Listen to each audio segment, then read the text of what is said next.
ಸ್ನೇಹಿತರೆ ನಮಸ್ಕಾರ. ಜಯಪ್ರಕಾಶ್ ನಾಗತಿಹಳ್ಳಿಯವರು ಬರೆದಿರುವಂತಹ ಸಂದರ್ಶಿಸಿರುವಂತಹ ಭಾಳಷ್ಟು ಸಂದರ್ಶನಗಳಲ್ಲಿ ಆಯ್ದ 15 ಸಾಹಿತ್ಯ ಸಾಧಕರ ಆಯ್ದ 15 ಸಂದರ್ಶನವನ್ನು ಸಾಹಿತ್ಯ ಚಂದನ ಎನ್ನುವ ಕೃತಿಯಲ್ಲಿ ಉಲ್ಲೇಖಿಸಿದ್ದಾರೆ. ಅದರಲ್ಲಿ ಪ್ರೇಮ ಕವಿ ಎಂದೇ ಪ್ರಖ್ಯಾತರಾದಂತಹ BR ಲಕ್ಷ್ಮಣ್ ರಾವ್ ಇವರ ಪರಿಚಯ ನಾನು ನಿಮಗೆ ಮಾಡ್ತಿದ್ದೇನೆ. ಇವರು ಮೂಲತಃ ಕೋಲಾರದವರು ಮತ್ತು ಇವರು ಹುಟ್ಟಿದ್ದು 1946ರಲ್ಲಿ. ಇವರ ತಂದೆ ರಾಜಾರಾವ್ ಮತ್ತು ತಾಯಿ ವೆಂಕಟಲಕ್ಷ್ಮಮ್ಮ. ಇವರು BA ವಿದ್ಯಾಭ್ಯಾಸವನ್ನು ಬೆಂಗಳೂರಿನ ಸರ್ಕಾರಿ ಕಲಾ ಮತ್ತು ವಾಣಿಜ್ಯ ಕಾಲೇಜಿನಲ್ಲಿ ಮುಗಿಸಿರುತ್ತಾರೆ ಮತ್ತು ಸ್ನಾತಕೋತ್ತರ ಪದವಿಯನ್ನು ಕನ್ನಡ ವಿಷಯದಲ್ಲಿ ಪೋಸ್ಟಲ್ ಎಜುಕೇಷನ್ ಮೂಲಕ ಮಾಡಿರುತ್ತಾರೆ. ನಂತರ B.Ed ಪದವಿಯನ್ನು ಕೂಡ ಮಾಡಿರುತ್ತಾರೆ. ಅದರ ನಂತರ ಇವರ ಪ್ರಮುಖವಾದ ಸಾಹಿತ್ಯಗಳೆಂದರೆ ಗೋಪಿ ಮತ್ತು ಗಾಂಡಲೀನ ಕವನ ಸಂಕಲನ, ನನ್ನ ಗೀತೆ ಎಂಬ ಭಾವಗೀತೆ, ಭಾರತ ಬಿಂದು ರಶ್ಮಿ ಎನ್ನುವ ಹನಿಗವಿತೆ, ಕಬ್ಬೆಕ್ಕು ಎನ್ನುವ ಕಥಾ ಸಂಕಲನ, ಹೀಗೊಂದು ಪ್ರೇಮಕತೆ, ಕಾದಂಬರಿ, ರಜನೀಶ್ ನಿಜರೂಪ ಎಂಬ ಅನುವಾದದ ಸಾಹಿತ್ಯಗಳು. ಇವರ ಪ್ರಮುಖ ಪ್ರಶಸ್ತಿಗಳನ್ನು ಗಮನಿಸಬೇಕಾದರೆ ಲಿಲ್ಲಿ ಪುಟ್ಟಿಯ ಹಂಬಲ ಎನ್ನುವ ಕೃತಿಗೆ ಕರ್ನಾಟಕ ಸಾಹಿತ್ಯ ಅಕಾಡೆಮಿ ಬಹುಮಾನ ಬಂದಿದೆ.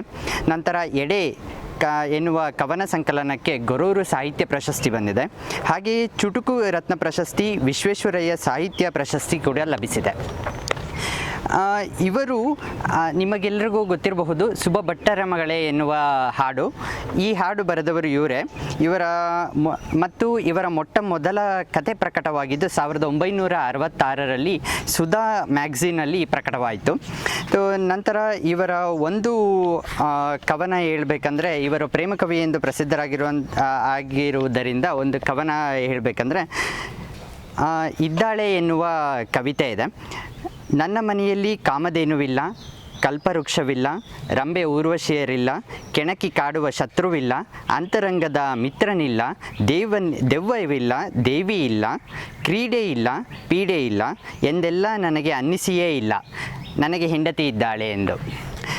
ನಂತರ ಇವರಿಗೆ ನಾವೆಲ್ಲರೂ ಗಮನಿಸಿರಬಹುದು, ನಮ್ಗೆ ಯಾವುದೇ ಒಂದು ಅನುಭವ ಆಯಿತು ಅಂದರೆ ನಾವು ಆ ಅನುಭವನ ಅನುಭವಿಸೋದು ನಮ್ಮ ದೇಹದಿಂದ. ಆ ದೇಹದ ಬಗ್ಗೆ ಅನುಭವವನ್ನು ಹೇಳ್ಬೇಕಂದ್ರೆ ಅದಕ್ಕೂ ಕೂಡ ಇವರು ಒಂದು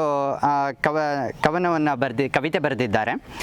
ಆ ಕವಿತೆ ಏನಂದರೆ, ದೇಹವನ್ನು ಹೀಗಳೆಯಬೇಡ ಗೆಳೆಯ, ದೇಹವನ್ನು ಹೀಗಳೆಯಬೇಡ, ನೀನಾಗಿ ಕಲ್ಪಿಸಿದ ಮಾಡಗಳಿಂದ ಮೂಳೆ ಮಾಂಸದ ತಡಿಕೆ ಎಂದು ನೀನೆಂದರೂ ಇದು ಸುಂದರ, ಭವದೆಲ್ಲ ಅನುಭವ ಇದರ ಕೊಡುಗೆ, ಅನುಭವಕ್ಕೂ ಇದೇ ಚಿಮ್ಮು ಹಲಗೆ, ಪಠಿಸುವಾಗಲೂ ನೀನು ತಾರಕದ ಮಂತ್ರ, ತನ್ನ ಪಾಡಿಗೆ ತಾನು ದುಡಿಯುವುದೇ ಈ ಯಂತ್ರ, ಇದ್ದಕ್ಕಿದ್ದರೂ ನಿನ್ನ ನಾಮಧೇಯ, ನಿನಗಿಂತ ಪ್ರಕೃತಿಗೆ ಇದು ವಿಧೇಯ, ಈ ಏಣಿಯನ್ನೇ ಬಳಸಿ ನೀನೇರುವೆ, ಕಡೆಗಿದನೇ ತೊಡಕೆಂದು ನೀ ದೂರುವೆ, ದೇಹವನ್ನು ತೊರೆದು ನೀನು ಪಾರಾದ ಬಳಿಕ ಏನಿದ್ದರೇನು ಎಲ್ಲಿ ಸಂಪರ್ಕ.